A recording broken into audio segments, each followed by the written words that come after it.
Dear students and parents, gives me immense pleasure and privilege to introduce the guest for this episode of In Conversation series. Joining us from Irvine, California is Mohnish Pabrai, managing partner and founder of Pabrai Funds, managing assets upwards of 800 million US dollars. But most importantly, a person with whom I have worked closely in the education sector in India, the person who started the Dakshana Foundation to train students for selections into the prestigious Indian Institutes of Technology, students who otherwise would have found the training programs for the IIT JEE difficult to afford.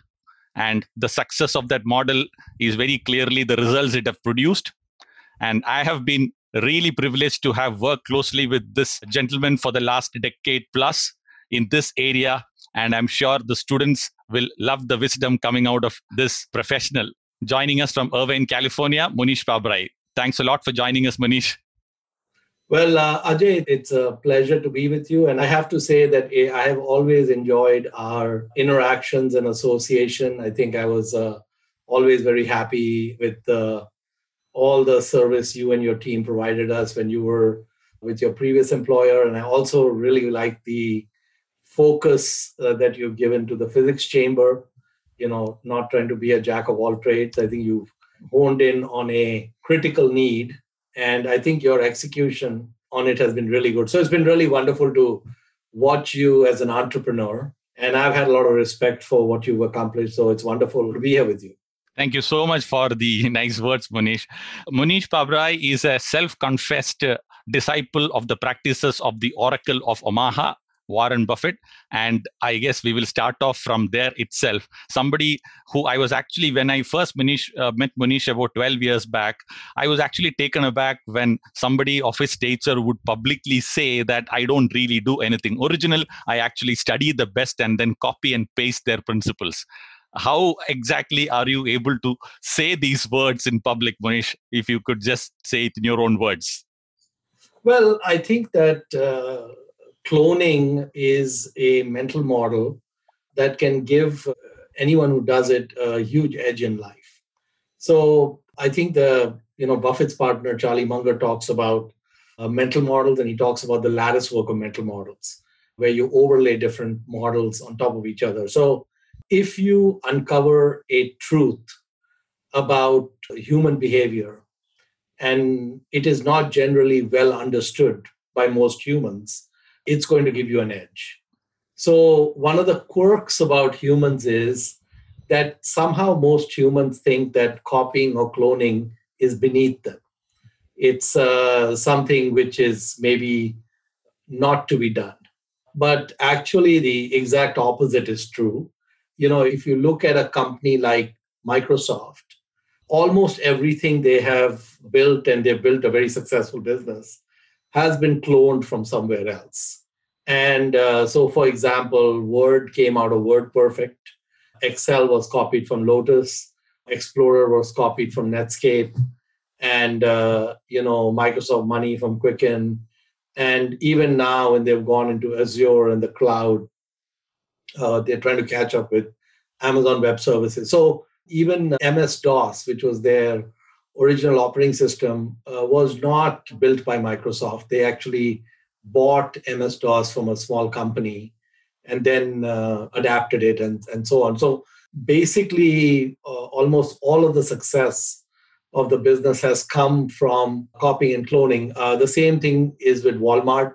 Sam Walton spent an enormous amount of time in his competitors' stores. And at least for probably the first 20 years of Walmart's existence, there was nothing that Walmart did that had not been done before. And in fact, Sam Walton used to say that he got all his best ideas from his competitors. And so cloning has been really a powerful tool. And I found when I was I still have not understood why humans have an aversion to cloning. I don't know why exactly that kind of genetic programming is there in us. But what I do know, because I've studied it for almost 3 decades, that there is a sliver of humans who embrace cloning. And those humans have gotten an unfair advantage in life because they've done that. And so when I encountered Buffett's approach to investing, which was, I think, in 1994, almost like 27 years ago, one of the things that perplexed me was that hardly anyone followed that approach. So when I looked at the industry, the investment management industry, I had expected to find that they would be following Warren Buffett's approach because he had the best record and he had in an open book format shared the approach he had taken. So it was not secret. He had broadly shared and written about his approach, but all these quote unquote industry participants and experts did not use his approach. So I said, okay, I understand why they're not using it because the same thing happens in many other fields. And it means there's an opportunity. And so I decided I'm going to go all in and embrace it. And it worked really well because there's very few people who do it. All right, great. I'm still trying to get over the honest admission part of it. Maybe that's all the reason that we are all wired like that. I mean, how can somebody be so transparent saying that I just use this, I don't have anything original with me types? Well, I'll give you an example. Like for example, Radhakrishan Damani. R.K. Damani is one of the richest men in India. And now he is a strong supporter of Dakshina. He gives us about 7 crores every year. And he would give us more, but we just can't use the money. Our model cannot use that much money. And I spent a day with him when he had come to our campus in Pune and so on. And I asked him a lot of questions about DMART. And so I said, how does a guy who's like an investor and a trader start a company like DMART? How does that happen? Right? Because it's not just a company he founded, it became very successful. And he's a man of few words, and he would just be quiet when I ask him the question. So I said, look, it's a 3-hour ride. I'll keep repeating the same question for the next 3 hours. So if you want to keep hearing me ask the same question and you keep quiet, then I'll be like a record player on repeat, right? So he said to me after a while, I read a book. Okay. So I said, okay, like which book did you read? So he said, I read Sam Walton's autobiography, okay, Made in America. So I said, that book has sold millions of copies and been published in almost every language imaginable. I said, a few million people read that book. Okay, I don't see a few million DMARTs set up. I only see one DMART. So he said, I read that book many times. And he said, then I studied that model very carefully. And actually, if you look at DMART is a cloned model of Walmart and Costco. There is almost nothing original about what DMART is doing. And most of their competitors, even though it is very transparent exactly how they are doing so well, no one follows that model. And so DMART is basically a monopoly.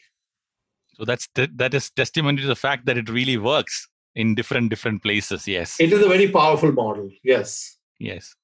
Students, I have always felt I have not really discussed this aspect with Mohnish. I'm sure I hope I will catch him by surprise also on this, that I have always felt that if Mohnish had not become an ace investor, he would probably have become the best teacher around, given his style of teaching. And I've actually seen him teach also in classroom situations. And my thinking when I went into this discussion is probably I could actually get him to speak like the way he would speak to in front of the students with a chalk in his hand. And he enjoys doing that, let me tell you. And he loves math. He is an engineer by training, but then shifted to investment later on because of his initiation to Warren Buffett's principles, like he explained. So I have heard him directly speak to young students, pretty much like the age group that students attend the physics chamber, about the power of compounding. And that is something that which has really been a very great interest to me also. Although I have heard it several times from him, let me request him to sort of narrate it in a form that will make sense for the young audience that we are addressing. Absolutely. So, we talked about mental models, and cloning is a mental model that will give you a huge edge in life. Understanding the power of compounding, no matter what your eventual profession ends up being, is going to also give you a huge edge in life. And especially, like I said, when you cross-pollinate different models, then you get what Charlie Munger would call Lulapalooza effects. 1 + 1 becomes 11. So you get a lot of advantage with that. I can maybe give your students maybe two examples that might help them understand why Einstein said that compounding is the eighth wonder of the world.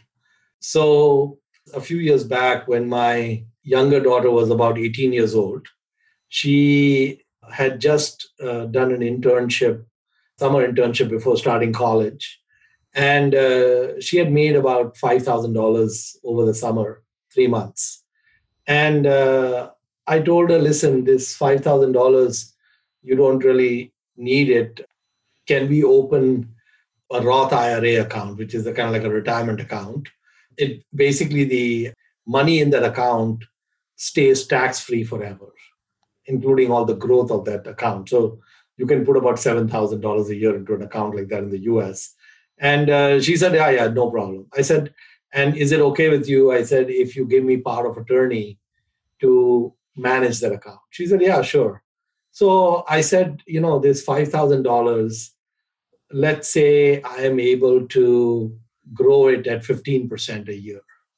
So I said that when you are 68 years old, how much would this $5,000 have become? So, this was like 2 a.m. I'm driving her back to the airport and she's sleepy and she said, I don't know. So I said, well, rule of 72, which is a kind of a shortcut we use with compounding, which is another something you can Google and look up. But basically, if you do 72 divided by 15, it is approximately 5. And so a 15% compounded return is going to double every 5 years. So the $5,000 when she is 23 years old would become 10,000. And then when she is 28 years old will become 20,000. And when she's 33 years old, it'll become 40,000 and so on. It'll keep doubling every 5 years. And from 18 to 68 is 50 years. And 50 years, if you chop it up into 5-year chunks, is 10 doubles. So 10 doubles is 2 to the power of 10, which is 1,024. And so let's throw away the 24 because we want to do math in our heads. So $5,000 would become $5 million because we would add 3 zeros, right? And so I said, well, at 68, you would have $5 million. So now she's wide awake. Okay, how did 5,000 become? Because 5,000 is about 3.5 lakhs, right? And 5 million is, about 35 crores. So it's a pretty significant jump from 3.5 lakhs to 35 crores. So then I said, but this is $5 million that has come from your earnings just from one summer internship. When you are 19, you may do another internship. You may make another $5,000. And at 68 or 69, that's going to be another 5 million. And at some point, you will graduate, maybe at 22. And instead of 5,000, you might be saving 10, 15,000 because your income will be up. And that's going to go through a 40, 50-year compounding. And over time, you'll get raises and you'll keep putting some money away and so on. So I said, what would be the total amount of money you would have if we did this compounding with all your income and everything going through? How much money would you have at 68? She said, I don't know, it's too big a number. My head will explode. And you can see that when you run the power of compounding, the surprising thing is, why does everyone not end up wealthy? Because basically, acorns grow into oaks. But the important thing is that you have to spend less than you earn, right? And you have to put the money away and you have to have some reasonable way, like you can buy an index fund or something, some reasonable way to run that money and take it from there. So in the 1950s, Buffett wrote a letter to his investors, and he brought up the deal the American Indians in 1626 had done with the Dutch. So in 1626, these Inuit Indians in the US owned the island of Manhattan. In New York, the island of Manhattan was owned by the Indians, and the Dutch wanted to buy that island. So they approached the Indians, and they were able to come to an agreement to buy the island for $20. And so in 1626, a transaction was done. $20 was given to the Indians, and title of that island that we now know as Manhattan passed to the Dutch. And so when people hear that story, they say, oh, the Indians got taken advantage of. This is so much land and so precious and so important. But, the thing that Buffett brings up is that, let's say the Indians had a trust officer or investment officer who was given this $20 and said, please invest this for the benefit of the tribe. And let's say that trust officer was not able to get 15% a year. Let's say he's only able to get 7% a year return. So we can again use the rule of 72. And so the money will double every 10 years. Okay. So 1636 will become $40, and 1646 will become $80, and so on. So if you take a 100-year period, it's 10 doubles. Same thing, just like we saw before. And 10 doubles we know is 1,024. So what happens is the 1626 $20 in 1725 is $20,000. And in 1825, it is $20 million. And in 1925, it's $20 billion. And in 2025, it is $20 trillion. Okay. Now we are not at 2025. So we have to take away maybe a few years. So you can say that in 2016, it was $10 trillion. There was one more double coming. And maybe it's 7%, you would be maybe at 12, 13 trillion or something by 2021. So undeveloped land in Manhattan, which was sold in 1626, if it had compounded at 7%, it would be, 12 or 13 trillion dollars. So then the question is, how does that compare to the actual value of that land today?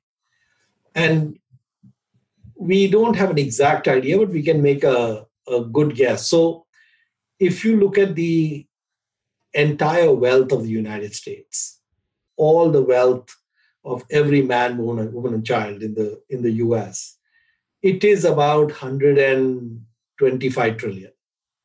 All the homes, all the stocks, all the Apple, Google, everything, you include everything, it's about 125 trillion. Okay. Manhattan is just one relatively small city. It's a big city, but it's a very small part of the US. And probably if you did the study of how much land is being sold in Manhattan for, you will come up with a value of a few $billion, maybe 50 billion, possibly maybe 100 billion or something. It would not even be like 1% of the 13 trillion. Now, the thing is, we can go backwards also. So like 1626, $20. If you go back 100 years, 1526, you would take away 3 zeros, right? So it's 2,000 cents is $20. It would be 2 cents. Okay, so the deal had happened 100 years before that at 2 cents, you would still have the 13 trillion today. And if you go back another 10 years, you would be down to 1 cent. Okay, so 1 cent also becomes. So the thing is that this is the magic of compounding. So there are 3 variables that matter in terms of how things compound. So one is the amount of money you start with, right? That's the first variable. The second variable is the compounding rate, 5%, 7%, 15%, etc. And the third is the length of the runway, right? How many years do you have, right? So if you have a very long runway, it doesn't matter how much money you start with, and it also doesn't matter how low the compounding rate is. So even with a relatively low compounding rate, and even with a relatively low starting amount, like in our case, 1 cent, you still end up with a huge number. And so, sometimes Warren Buffett has asked, hey, Mr. Buffett, if a genie came to you and said, Mr. Buffett, you can have any wish you want, what would you wish for? So he always says that I would just ask the genie to set it up so that when I die and they look at my corpse, they should say, man, he was old. Okay. So the one thing he wants to do is he wants to live for a very long time. And the reason he wants to live for a very long time is not because he's in love with you and me and sharing planet Earth with us. He wants to maximize the length of the runway. So in Warren Buffett's case, he started compounding seriously probably in his late teens. And by 19 or 20, he had accumulated about $10,000 by the time he was 20, doing a lot of jobs, odds and ends, different things. And that was 1950. Then the engine started.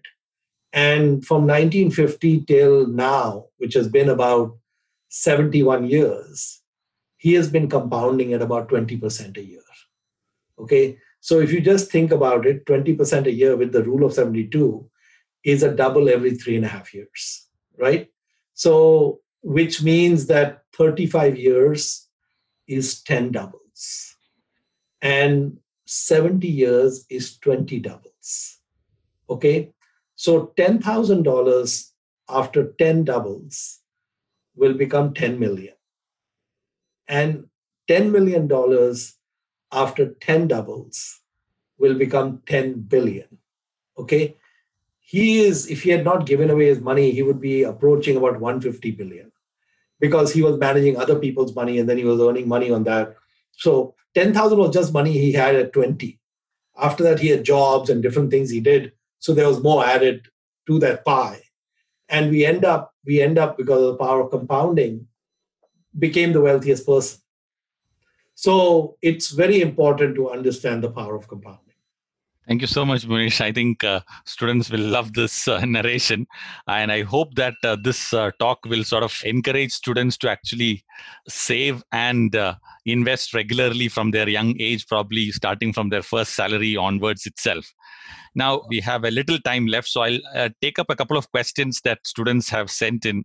One is, did you actually become better at your own game of investing over the last 3 decades? How have you actually matured as an investor, given the length of time you have been in this line itself? Yeah, that's a great question. So, if I were a cricket player or a basketball player, my skills and expertise would keep getting better for a while. Then I would peak probably maybe late 20s, early 30s. And then there would be a secular decline. Basically, I mean, if we look at Tendulkar or Gavaskar or Virat Kohli or any of these guys, they will peak and then they will go down. The beautiful thing about the compounding game and the investing game is one can keep getting better for the entire journey. So, for example, Warren Buffett is still getting better at his game. He is still learning and still improving as an investor. Because, the thing is that one of the things about investing is all knowledge is cumulative. So as you go on in time and you do different investments and learn about different businesses, you have seen more and more patterns. And then later, the same patterns come up in a different format. And then you can say, yeah, I've seen this before, and so on. So things can click a lot faster. So one of the beautiful things about investing is that the learning and growth can continue as long as your brain is functioning. It's a huge advantage to be in a field where your decline is not starting in your 30s or 40s or 50s, and you can keep expanding and growing, which is wonderful. Great, great. Thank you so much.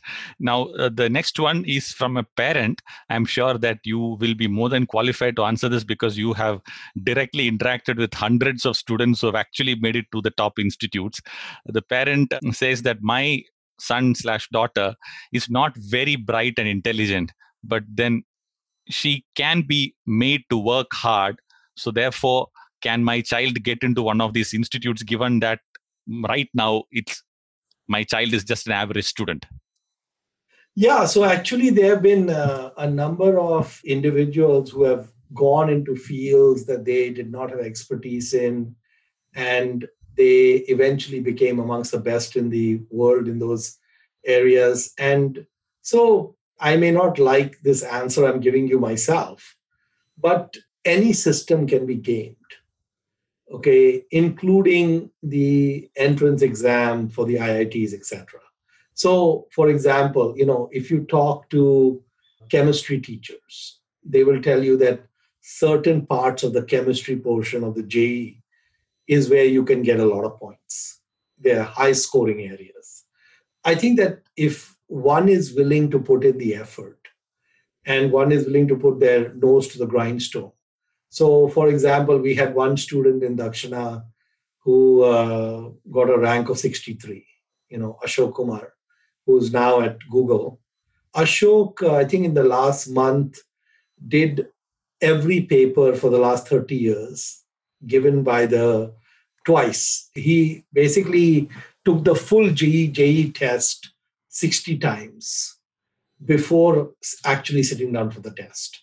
And of course, when he would take the test, he would go back and look at questions he could not answer and study that and so on and so forth. So obviously, if you have seen so much pattern recognition, the future papers are derivatives of past papers.